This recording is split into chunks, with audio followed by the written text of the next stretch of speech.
महाकालीच्या विभिन्न प्रकारे सेवा केली जाते व महाकालीचे गण, योगिनी, डाकिनी, शंकिनी इत्यादी आपल्याला माहिती आहे.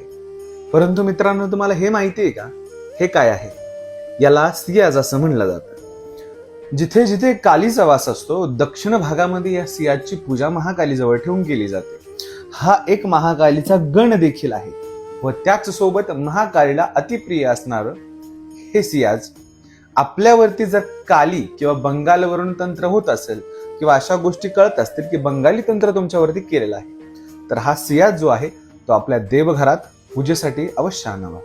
जो कालीची प्रतिमा स्थापित करू शकत नाही, गण स्थापित करू शकत नाही, त्यांनी हे सियाज जे आहे ते देवघरातल्या सर्वात खालच्या पायरीवरती ठेवायचं आहे आणि त्याचं पूजन करायचं आहे. हे सियाज मात्र जेव्हा आणताल तेव्हा महाकालीच्या मंदिरातून याचा स्पर्श करून आणायचा आहे. पंचामृताने अभिषेक घालून प्रणाम करून गण म्हणून स्थापित करायचा आहे. ओम काली जय भवानी.